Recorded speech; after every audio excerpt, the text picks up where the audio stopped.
ఇప్పుడు బడ్జెట్ అని చెప్తే రాష్ట్రానికి పన్నుల్లో వచ్చే దానిలో 99 100 రూపాయలు ఇస్తే 99 రూపాయలు ఉద్యోగస్తులు జీతాలు పోతున్నాయి.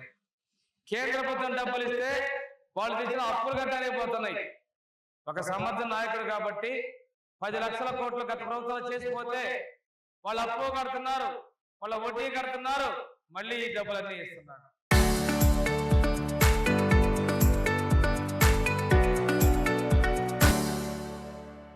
ఈరోజు పెన్షన్ నెలకి 2,700 కోట్ల రూపాయలు వాళ్ళు పంపిణీ చేస్తున్నాం.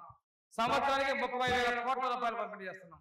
ఇంతేకాదు ఎక్కడైతే రైతుకు కష్టం ఉందంటే మొన్న బర్లీ పొగాకుంటే వాళ్ళకి 252 కోట్లు పెట్టుకున్నారు. ఉల్లిపాయ రైతులకు ఇబ్బంది పడి ఉల్లి పారపోసుకున్నారంటే వాళ్ళ దగ్గర కూడా ఉల్లిపాయలు కొన్నారు. ఇలాగా ఎక్కడ ఇబ్బంది ఉంటే అక్కడ రైతులు అండగా వచ్చేసిన ప్రభుత్వంగా మన ప్రభుత్వం తెలియజేసుకుంటూ ఈ రోజున 3 గ్యాస్ సిలిండర్లు కూడా ఆడపడుతులకు ఇచ్చారు. సంవత్సరానికి 4 నెలలకు ఒక గ్యాస్ సిలిండర్ కూడా 2,400 రూపాయలు కూడా 14,000 రూపాయలు కలిపి దాన్ని 20,000 రూపాయల దాకా ఇచ్చినటువంటి ప్రభుత్వం ఏదైనా ఉందంటే అది చంద్రబాబు నాయుడు గారి సారథ్యంలో ఎన్డీఏ ప్రభుత్వం చెప్తున్నాం. ఏ దేశం ఇవ్వడం గతంలో ఒక ఆయన ఇస్తారన్నాడు, ఆయన 13,500 ఇచ్చాడు, లాస్ట్ అది కూడా ఎగ్గొట్టాడు.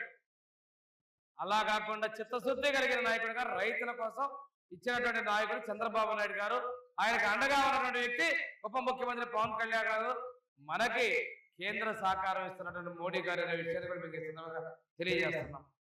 మీరు ఒకసారి చూసుకుంటే చిరుకురుపాడు ఆలోచనలో సత్యాగం చెప్పాడు, పెద్ద ఆయన దాని అభివృద్ధి ఇచ్చాడు, అది చరిత్ర. ఇక్కడి నుంచి ఉప్పలపాడు రోడ్డు పోయినసారి మనం ఇచ్చాం, ఇది మైలురాయి. ఇంతేకాకుండా ఈ గ్రామంలో వేసినటువంటి రోడ్లు మొత్తం పోయినసారి గవర్నమెంట్ లో వేసాం, ఇప్పుడు వచ్చాక కాలాలు కడతా ఉన్నాం. అంతకుముందు పెద్ద అంటేలో వేసి తప్పితే ఎవరు చేయలేం. ఈ రోడ్డు డబల్ రోడ్డు కూడా పోయినసారి మనమే చేసాం. ఈ రోజు ఓపెన్ చేసినటువంటి ఓవర్ హెడ్ ట్యాంకు 2018లో నిలిస్తే ముందు రోజే ఈ కార్యక్రమాన్ని ప్రతిష్టాత్మకంగా మన ప్రభుత్వం తీసుకొని చేస్తా ఉంది. భారతదేశంలో 4,000, 6,000, 10,000, 15,000 ఈ విధంగా పెన్షన్లు ఇస్తున్నటువంటి రాష్ట్ర ప్రభుత్వం ఏదైనా ఉంది అంటే ఏకైక రాష్ట్ర ప్రభుత్వం అది ఆంధ్రప్రదేశ్ ప్రభుత్వం, చంద్రబాబు నాయుడు గారి సారథ్యంలోని ఎన్డీఏ ప్రభుత్వం, తెలుగుదేశం, జనసేన, బీజేపీల ప్రభుత్వం మాత్రమే అని చెప్తున్నారు. మీరు చూశారు 200, 2,000 చేసింది మనమే. 2,000, 3,000 చెప్పాలి, ఆపసపాలు పడి అష్ట కష్టాలు పడి ఆఖరా ఏడేదో చేశారు జనాల ముందు. మనం ఎలక్షన్ ముందు నుంచి 4,000 ఇస్తామన్నాం, చెప్పిన విధంగా ఇచ్చినటువంటి చిత్తశుద్ధి కలిగిన నాయకుడు మన చంద్రబాబు నాయుడు గారు. అంతేకాకుండా 500 రూపాయల దివ్యాంగుల పెన్షన్ని 1,500, అదేవిధంగా 3,000, అదేవిధంగా 6,000 చేసినటువంటి ప్రభుత్వం కూడా మన ప్రభుత్వమే. ఆడపడుచులకి ఉచిత బస్సు ఇస్తామని చెప్పి ఉచిత బస్సు ప్రయాణం ఇచ్చి ఆడపిల్లలకి, ఆడపడుచులకి రాష్ట్రం అంతా కూడా ఉచిత ప్రయాణం కల్పించడం కూడా జరిగిందని తెలియజేస్తున్నాం. ఇంతేకాకుండా దివ్యాంగులందరికీ కూడా దివ్యాంగ శక్తి పథకం ద్వారా ఉచిత బస్సు ప్రయాణం జరిగింది. అదేవిధంగా తల్లులకి పిల్లలు ఎంతమంది చదువుకుంటే అంతమందికి తల్లికి 100 ధర ఆడపడుచుల ఖాతాల్లో డబ్బులు వేయడం జరిగిందమ్మా.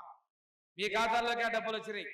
గతంలో 2కి ఇస్తాను, 1కి ఇస్తే మనం ఎంతమంది చదువుకుంటే అంతమందికి ఇస్తామని చెప్పి ఒక ఇంట్లో 5గురు కూడా ఇచ్చాం. ఉమ్మడి కుటుంబం అయితే 10-12 మంది కూడా వచ్చినాయి. ఇవన్నీ కూడా చంద్రబాబు నాయుడు చిత్తశుద్ధితో చేశారు. ఇంతేకాకుండా మనకి అన్నదాత సుఖీభవ అది కూడా నిదర్శనం అని చెప్తారు. అంతేగాని వాడెవడో వస్తాడు, పీకేస్తాడు, ఆల్రెడీ తప్పుడు మాటలది. చట్టంలో చేస్తే శాశ్వతంగా ఈ రాజధాని అమరావతి అనేది చట్టంలో పెట్టడం కోసమే చేశాం, కానీ వేరే జరిగేం కాదు. ఇందాక సత్య గారు చెప్పారు, మూలాపేట పోర్టు ఇక్కడ దాన్ని తీసుకెళ్ళి అక్కడ పెట్టి చేసి కొత్తగా ఒక మాట క్రెడిట్ చోరీ చేసింది ఆయనే. పోర్టు తెచ్చింది బాబు గారు, రామాయపట్నం పోర్టు తెచ్చింది మనం. అదేవిధంగా నిన్న మొన్నటి దాకా ఏమో ఆర్సార్ మెట్లకు వచ్చేసి జవల్దన్న ఫిషింగ్ గారు, అది కూడా మనం చేస్తే ఆయన ఏదో చేశారంటాడు. తర్వాత ఆర్సార్ మెట్టాలని చెప్పి విశాఖపట్నం 1,00,000 కోట్ల పెట్టుబడి పెడితే ఇది ఒరిస్సా పోయింది, లోకేష్ పిల్ల చేస్తుందా మాట్లాడుతున్నాడు. వచ్చిన తర్వాత ఏమన్నాడు, నేనే తెచ్చానంటున్నాడు. చిన్నపిల్లలు ఆడుకుంటారు, నువ్వెన్నైనా చెప్పి నేను ఎక్కువ అంటారు పిల్లలు ఆడుకుంటా. అంతకన్నా దారుణంగా ఆయన మానసిక పరిస్థితి ఉంది. ఈరోజు కూర్చొని మాట్లాడుతున్నారు, ఒక్కొక్కరు మారుతూ ఉన్నారు. వాళ్ళు తప్పు చేసి ఏమీ చేయకుండా మాట్లాడుతున్నారు. నేను మీ అందరికీ చెప్పేది ఒకటి, చేసిన పని చెప్పాలనుకున్నాను. నేను వస్తున్నా, గవర్నమెంట్ వచ్చినప్పటి నుంచి ఇప్పటికీ ఏ ఒక్క రోజు కూడా నేను పెన్షన్ పంపిణీ ఎక్కడ మిస్ అవటల్లా. వచ్చి చెప్తున్నాను, ఇది మీ ఊళ్ళోనే చెప్పాను. 3 ఎకరాలు కౌలుకి ఇస్తే వచ్చిన డబ్బులు 2 ఎకరాలు ఇచ్చిన డబ్బులు ఇంట్లో ఇస్తున్నాం. 1 ఎకరా కౌలు ఉంటే గౌరవంగా ఉంటాం. 48,000 ఇస్తున్నాం 2 ఎకరాలు కౌలుకి ఇస్తే వచ్చిన డబ్బులు. అదే 6,000 ఇచ్చిన వాళ్ళకి 72,000 ఇస్తున్నాం. మనం ఇంటింటికి చెప్పాల్సిన అవసరం ఉంది. వాళ్ళు తెలుగుదేశం కోటేసిన వాళ్ళు అవతల వాళ్ళు కూడా అంటారు, ఇచ్చినప్పుడు చెప్పుకోమని మిమ్మల్ని వెళ్ళమంటున్నాం, కానీ మీరు వెళ్ళట్లా. ఇది చెప్పుకోవాల్సిన అవసరం ఉంది. చేస్తున్నాడు, మరి వాళ్ళు ఎందుకు పెట్టలా? 3,000 పెట్టడానికి 5 సంవత్సరాలు ఆయన ఎందుకు పట్టింది? నిబద్ధత కలిగిన నాయకుడు కాబట్టి మన ముఖ్యమంత్రి చేశాడు. ఆయన కష్టాన్ని మనం చెప్పాల్సిన అవసరం ఉంది. అందువల్ల ఇంటికి వెళ్ళినప్పుడు నేను పెన్షన్ అడుగుతున్నాను, పెన్షన్తో పాటు తల్లికి వందనం అడుగుతున్నాను, తల్లికి వందనంతో పాటు దీపం గురించి అడుగుతున్నాను, బస్సు ఎక్కారని కూడా అడుగుతున్నాం. ఇన్ని సంక్షేమాలు మనం ఇస్తున్నప్పుడు దయచేసి మనం చెప్పాలి. అందులో తెలుగుదేశానికి ఓటు అయిన వ్యక్తులు కూడా ఉంటారు, కానీ మా గవర్నమెంట్ మీకు ఇచ్చేసింది, మీరు ఒకసారి గవర్నమెంట్ ఆశీర్వదించండి అని తెలుగుదేశం పార్టీ కార్యకర్తలుగా, జనసేన కార్యకర్తలుగా, బీజేపీ కార్యకర్తలు కూడా చెప్పాల్సిన అవసరం బాధ్యత కూడా ఉందని చెప్పి నేను తెలియజేసుకుంటూ, ఈ రోజున ఇంత కష్టకాలంలో ఇంత పెద్ద ఎత్తున నిధులు ఇచ్చాం. ఇంకోటి ఇచ్చింది, నీళ్లు లేక ఎండిపోయిన సమయంలో వెలుగుల నుంచి నీళ్లు తీసుకొస్తే రేపు మనం సంగమేశ్వర ప్రాజెక్ట్ కావచ్చు, పీపీచల్ ఆయకట్టు కావచ్చు, లేదు కింద కొద్దులుకుంటే మన బోరు రీఛార్జ్ అయ్యేటువంటిది. ఇది వచ్చిన తర్వాత లిఫ్ట్ ఇరిగేషన్ పెట్టుకుంటే మన పొలాలు సస్యశ్యామలం అవుతాయి. ఇది ఒక దార్శనికుడు, ఒక రైతు బిడ్డ చంద్రబాబు నాయుడు గారు ఇచ్చారు. ఇంతేకాకుండా ముసికి కూడా 0.6 టీఎంసీల నీళ్లు నాగార్జున సాగర్ నుంచి ఇచ్చారు. ఈ రోజున వెలుగువారి పాలెం దగ్గర ఎస్టేట్ చర్లకి 20 లక్షల రూపాయలు టెండర్లు పిలిచాం. తొందరలోనే పనులు మొదలు పెడుతున్నాం. రేపు మే నెలలోనే ముసికి నాగార్జున సాగర్ నీళ్ళు ఇవ్వబోతున్నాం.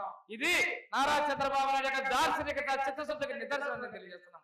మీకు నీళ్లు అంటే ఏం తెలియదు, నీళ్లు లేకపోతే ఆగిపోయాం, కానీ అంత నీళ్లు తేవడం అనేది చాలా కష్టమైన పని. ఈ 2 నిధులు మాత్రమే నేను చాలాసార్లు చెప్పాను, మాకు మీరు ఎంత తెచ్చినా నీటి చొక్క లేని నియోజకవర్గం కొండేపి. అందుకే ఏది లేకపోయినా పొగాకు వస్తే, ఇన్సూరెన్స్ లేకపోయినా రైతు ఏడుస్తున్నట్టు చెప్తే వేరే పంట పోవడం లేదు, నీళ్లు కనుక నష్ట కష్టాలు అని చెప్పి ఈ అన్నిటికీ కూడా నీళ్లు ముఖ్యమంత్రి గారు ఇవ్వడం జరిగింది.